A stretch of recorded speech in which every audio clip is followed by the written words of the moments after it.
Hola, les saluda Giovanna de Michele. Sean todos bienvenidos a Desde Aquí, nuestro encuentro con las informaciones y los eventos internacionales que marcan el rumbo de la historia. Hoy vamos a conversar sobre el repunte de los casos de COVID que se dio en China desde finales del mes de noviembre de 2022 hasta los primeros días de febrero de 2023. ¿Qué pasó? ¿Cuántos fallecidos hubo? ¿Qué tipo de subvariante fue la que predominó en esos repuntes de COVID? Vamos a ver este resumen y enseguida entramos en materia. Desde que el gobierno de China decidió levantar las restricciones contra la pandemia de la COVID-19 en noviembre del 2022, el número de infectados ha ido en constante aumento. Las fuerzas sanitarias han tenido que utilizar espacios al aire libre para crear clínicas improvisadas y así poder resguardar a los ciudadanos de la terrible infección de categoría B. El repunte de los casos de coronavirus en China ha dejado un fuerte impacto no solo en lo social por la cantidad de muertos, sino también en el ámbito económico. El gobierno del gigante asiático estima que el confinamiento afectó a gran escala la actividad de manufactura, con una sentida pérdida en el segundo año de la pandemia, mientras que los servicios financieros aún se mantienen recalentados y en algunas provincias los viajes procedentes de otros países se encuentran suspendidos. A finales de 2022 la población nacional era de 1.410 millones de personas, lo que supone un descenso de 850.000 personas respecto a finales de 2021. La situación de tensión ha ido aumentando con el pasar del tiempo. China está siendo acusado por el director de la Policía Federal de los Estados Unidos, Christopher Wray, de haber causado el virus y que por una confusión en una fuga de un laboratorio en la ciudad de Wuhan fue expandido al mundo en diciembre del 2019.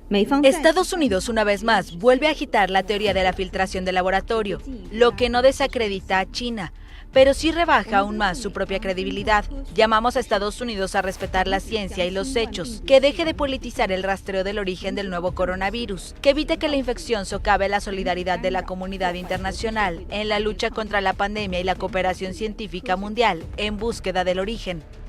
El COVID-19 dio lugar a numerosas variantes registradas en múltiples países, como fueron la variante Alfa, que se descubrió por primera vez en el suroeste de Inglaterra en septiembre del 2020, la variante Beta, o también conocida como B.1.351, la versión Gamma, la Delta y la Omicron. 77 países han reportado casos de Omicron y la realidad es que Omicron probablemente está en la mayoría de países, incluso si no ha sido detectada aún.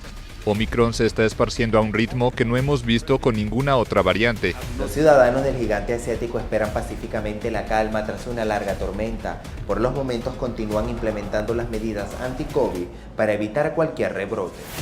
Efectivamente, China pasó de una política de cero COVID, donde ya no había restricciones, a nuevamente cerrar prácticamente todo el país. Esto por una razón fundamental. A pesar de la política de cero COVID, en China nunca dejaron de hacerse las pruebas de laboratorio. Y las pruebas de laboratorio fueron determinando un incremento de casos ya para finales del pasado año 2022. El aspecto característico más particular de ese repunte de COVID a finales de 2022 es que la mayoría de los casos, prácticamente el 90% de los casos detectados y diagnosticados como positivo, se vincularon con subvariantes de Omicron. Es decir, una subvariante del COVID que da con muchísima fuerza síntomas muy desagradables a los pacientes, pero que no tenía la capacidad de llegar a índices de mortalidad tan altos como los que tuvimos al principio de la pandemia de COVID-19. Sin embargo, China registró un total de 83.150 fallecidos en hospitales relacionados precisamente con ese repunte de COVID. Esta cifra se ubica entre el 8 de diciembre de 2022 y el 9 de febrero de 2023.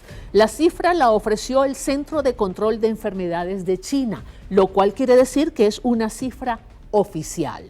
La relajación de las restricciones dio rápido, paso a un repunte de las infecciones. Las restricciones se suspendieron y casi de manera paralela, inmediata, cuasi simultánea, se produjo el repunte de los casos de COVID.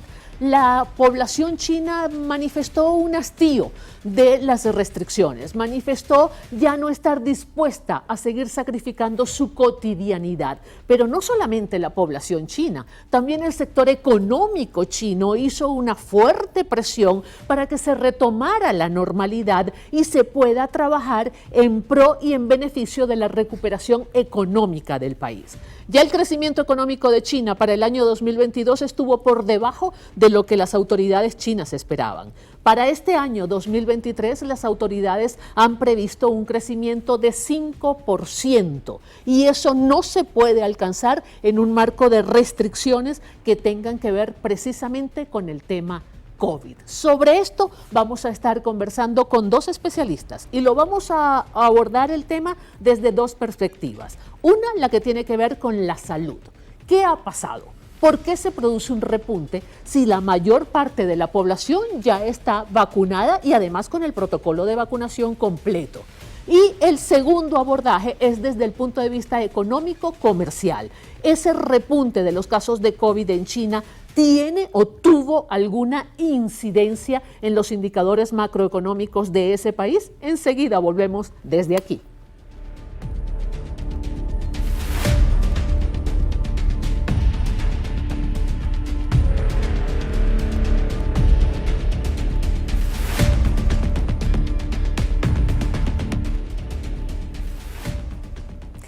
Y tal como lo ofrecimos en la presentación, desde aquí vamos a conversar con dos especialistas, uno en materia de salud y otro en materia de comercio. ¿Por qué? Porque queremos abordar lo relativo al repunte de los casos de COVID en China entre los meses de noviembre y enero de este año y su impacto en la actividad comercial de ese país. Por ello están aquí con nosotros en el estudio la doctora Patricia Valenzuela. Ella es médico internista, infectólogo, vicepresidenta de la Sociedad Venezolana de Infectología. También nos acompaña Ángel Freitas, él es abogado, diplomático, secretario del Comité Empresarial China-Venezuela y es director de una empresa que tiene que ver precisamente con el flujo comercial de China, que es Sinoven Logistic. Gracias por estar aquí. Gracias a ti por la invitación. Queremos abordar este tema del repunte de casos de COVID en China desde esas dos ópticas. La óptica de salud, qué es lo que pasó, por qué, parece que no salimos de esta pesadilla, y la óptica económica, qué impacto tiene eso en la economía china cuando se han planteado una meta de crecimiento de aproximadamente un 5%. Comencemos por el tema salud. ¿Qué pasó? ¿Por qué se produjo ese repunte? Bueno, porque inicialmente China comenzó a manejar una estrategia de COVID-19 cero. Entonces reinstaló medidas de confinamiento que eran radicales y por supuesto esto trajo protestas intensas que a pesar de las políticas del país pues se dieron y fueron fuertes, fueron violentas. Okay. Porque, bueno, eran pruebas de hisopado nasofaringeo diariamente, incluso habían obligatorias, forzadas, incluso habían, dependiendo si era sospechoso, había estado en contacto, tenías que hacerlo 2 veces al día. Y bueno, todo esto pues generó pues un estallido social en cierta manera y pasaron de esa radicalidad de COVID-19 cero, pasaron a lo que pues vimos, mira, ya no hay COVID en China. Entonces ya pues no es obligatorio el uso de la mascarilla y no hubo más restricción con respecto a las actividades socioculturales. De hecho sabemos pues era el Año Nuevo y el Año Nuevo chino y todo esto se celebró pues, y en líneas generales esto pues es como cuando tú liberas a un castigo a un niño y comienzas, bueno, se desborda. Pero lo mismo hicieron en Estados Unidos, lo mismo hicieron en Europa. Y no vimos esas cifras de repunte, no vimos ni siquiera la cantidad de muertos. Entre noviembre y enero se reportan más de 80.000 fallecidos por COVID en China. Sí, son datos muy impresionantes y cuando revisamos un poco esto son personas de la tercera edad. Y entonces ahí entramos en ese desafío que siempre representó la producción y la distribución de las vacunas y mantener una equidad en ese sentido, con los grupos de riesgo, las prioridades, eso era importante. Entonces, no tenemos información al respecto de cómo era esa producción de las vacunas. Además, recordemos que China ha exportado vacunas contra COVID-19 sí, cómo no, claro. Desde un principio. Nosotros mismos en Venezuela hemos sido receptores de las vacunas es la chinas. que más Claro. es la que más ha estado disponible. Ellos entraron en lo que era la alianza COVAX, ellos fueron aprobados o están en esa lista de vacunas aprobadas en estado de emergencia por la Organización Mundial de la Salud. Entonces, bueno, adquirieron compromisos con muchos países que tenías que producir, tenías que distribuir, tenías que garantizar, porque además un esquema de 2 dosis que no podías dejar pendiente la segunda dosis. Entonces, eso es hacia el lado de afuera. No sabemos cómo era internamente, no sabemos si había obligatoriedad en el sentido de tener que vacunarse.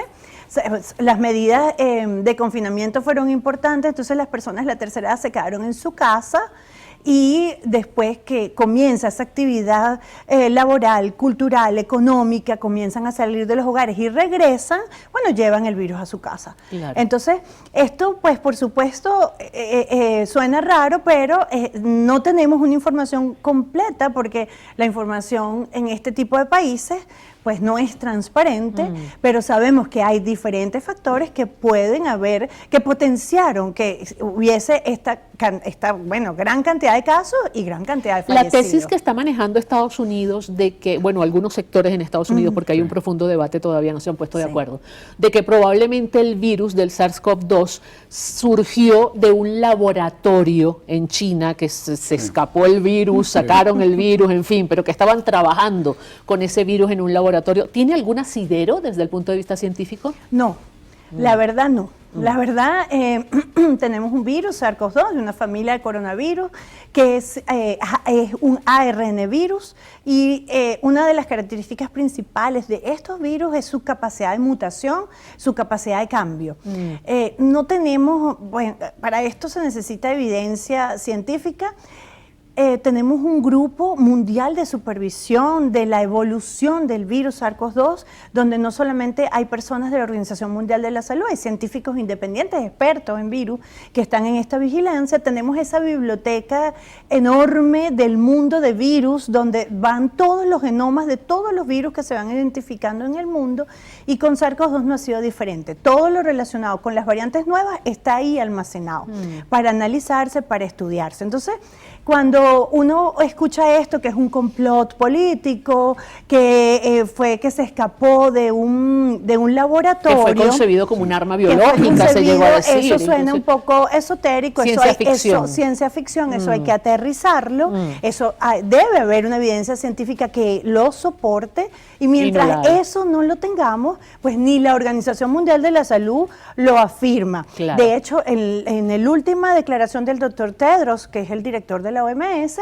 él abiertamente dijo: si hay información al respecto que nosotros no tenemos, por favor, facilítenla para hablar, para leerla. Y el otro es que no tenemos el huésped, el reservorio de dónde vino SARS-CoV-2. Eso todavía se está investigando. Lo cierto es que de una forma u otra China es un pivote para el comercio mundial.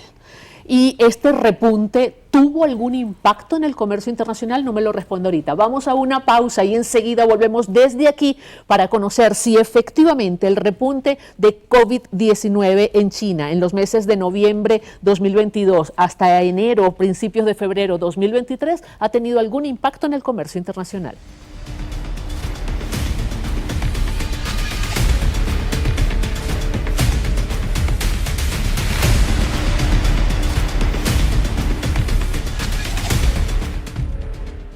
Seguimos desde aquí, hoy conversando acerca del repunte de COVID-19 en China entre los meses de noviembre de 2022 y principios de febrero 2023. Ya evaluamos con la doctora Patricia Valenzuela, médico infectólogo, vicepresidenta de la Sociedad Venezolana de Infectología, todo lo que tiene que ver con el tema salud, el tema medicina, el tema ciencia. Pero preguntaba yo si este repunte durante unos 3 meses aproximadamente tuvo algún impacto en el comercio internacional, considerando la importancia de China en el mercado mundial. La respuesta nos la va a dar Ángel Freites. Él es abogado, diplomático, secretario del Comité Empresarial China-Venezuela.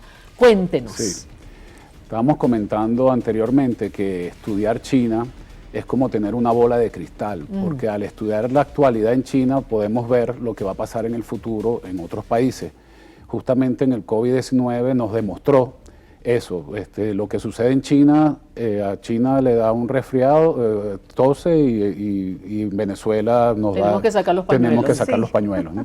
Entonces, con respecto al COVID, en materia económica, en materia comercial, se ha demostrado que afecta a toda la red de comunicaciones, a la red de logística y a los costos que está trayendo como consecuencia a nivel mundial una alta inflación, recesión en la mayoría de los países, justamente causado por este vaivén de los brotes en el COVID. En el caso específico de China es muy interesante porque el sistema económico tiene la característica que es dictaminado, pues es regulado, incluso como usted estaba diciendo en su introducción, ellos determinan cuál va a ser el crecimiento económico de un todos determinado los países periodo. lo hacen en honor a la verdad, ¿no? Claro, determinan un estimado. Un estimado, pero en el caso de China ya es un decreto y después vemos cómo tanto las empresas privadas, las autoridades hasta el del nivel regional al nivel nacional hacen todo lo posible para alcanzar a ese crecimiento. El año pasado no lo lograron definitivamente. No lo lograron justamente porque implementaron la política de COVID-0. Esa política de COVID-0, ellos habían estimado un crecimiento de 5.5%, solamente lograron el 3% oficialmente. Así es. Muchos analistas dicen que el crecimiento fue 0. Este año, justamente ayer, el líder Li Keqiang decretó que iban a hacer un crecimiento del 5%, un poco más tímido, y eso también está trayendo unas respuestas del mercado donde están estimando, están siendo más conservadores en lo que puede ser el crecimiento de la economía a nivel global. El repunte del COVID ha traído, el repunte del COVID, pero también el poder favorecer los movimientos de personas dentro de China ha traído ese crecimiento económico, y ese crecimiento económico y el crecimiento de la producción no ha conseguido la demanda en los países importadores. Entonces ahorita estamos viendo cómo se está volviendo a incrementar la producción, pero la producción no está consiguiendo mercado, especialmente en Estados Unidos y en Europa. E inclusive en la propia China, el consumo se ha deprimido muchísimo desde el año 2022 y no han logrado volver a estimular el consumo. Ya eso es por otras consideraciones, eso no tiene que ver con el tema COVID, pues, pero uno de los elementos que está incidiendo precisamente en que no hayan logrado el 5.5% de crecimiento que se propusieron el año pasado. Sí, muchos analistas también ven, no con preocupación, sino que justamente este tipo de proyecciones de crecimiento lleva al gobierno nacional a relajar, por ejemplo, medidas en cuanto al crédito, al endeudamiento que tiene China, que es exageradamente alto. Inclusive a relajar medidas también anti-COVID. Anti-COVID. Porque se les presenta una gran disyuntiva a los gobiernos. O sea, o alcanzo mi meta de crecimiento económico o mantengo a la población totalmente, digamos, privada de su capacidad de desplazamiento. Y eso tiene consecuencias directas en el tema económico, ¿no? En el caso es un caso interesante en China porque se mezclan dos cosas. Lo netamente comercial y económico con lo político e ideológico. Fíjense, en el año 2019-2020 China vio un crecimiento económico causado por el mismo COVID. Porque se empezaron a fabricar mascarillas, medicinas, etcétera, etcétera, productos de salud, productos de higiene, etcétera, ¿no? Ellos vivieron un crecimiento económico que después lo quisieron acompañar con un mensaje ideológico, político o social, diciendo, además de esto, nosotros no vamos a tener más COVID y tenemos COVID cero, como para demostrarle a los demás países que ellos sí lo podían hacer. Una fortaleza. Una fortaleza. Entonces, eso los llevó a implementar esa política COVID cero. Pero esa política inmediatamente fue rechazada por el pueblo. Pero como pasa en este tipo de sistemas, que son medidas tomadas desde arriba, es muy difícil volver o decirle a las autoridades que se han equivocado. Claro. Y los errores que ellos cometen les cuesta mucho aceptarlos y corregirlos. Entonces eso es lo que vimos justamente a finales del año pasado. También, no se puede hablar también de una realidad, Patricia, que viene dada por el hecho de que en el caso de China se conoció, pero a lo mejor porque mantuvieron la práctica, digamos, de las pruebas de laboratorio, pero a lo mejor en Europa, a lo mejor en otros países como Estados Unidos, ha habido también un gran repunte, muchos casos, pero no se tienen cifras oficiales porque precisamente eliminaron esa política de las pruebas de laboratorio, ¿no? Porque si a ver vamos, 83,000 fallecidos por COVID en 3 meses, a nosotros nos parece una cifra alarmante, pero cuando lo llevamos a la cantidad de población que tiene China, vemos que la tasa de mortalidad sigue siendo baja. Sí, sigue siendo baja. Lo que pasa es que, bueno, China tiene 1.700 millones de habitantes, pero hay que destacar algo. La Organización Mundial de la Salud todavía recomienda que se haga el testeo, que se sigan haciendo pruebas y se siga haciendo seguimiento para hacer diagnóstico. Es la única manera de saber cómo evoluciona el virus, hacia dónde vamos y en dónde estamos en la actualidad. Entonces, claro, el carácter de la obligatoriedad es lo que uno discute, pero cualquier persona que esté sintomática o que esté en contacto con una persona con síntomas debe hacerse una prueba. No solamente en China, en el mundo, en Venezuela, en cualquier parte del mundo. 1.000.000 de gracias por estar aquí con nosotros. Gracias a ti por la Gracias, Patricia Valenzuela, gracias, Ángel Freitas, por estar con nosotros. Mis conclusiones sobre este tema. El COVID aparentemente llegó para quedarse, con mutaciones, con otras caras, con otros nombres, con quizás otros síntomas, probablemente más leves para quienes hemos recibido vacunas, pero llegó para quedarse. Puso a prueba la capacidad de los sistemas sanitarios a nivel mundial. Demostró que quizás el mundo se ha ocupado más de invertir, por ejemplo, en armas que en hospitales. Y el jaque, la crisis, fue universal en el caso del brote de COVID. En estos momentos el gran reto es recuperar las economías absolutamente abolladas, por decirlo en términos muy coloquiales, de todos los países del mundo sin enfrentar nuevas crisis sanitarias. Será hasta una próxima entrega desde aquí.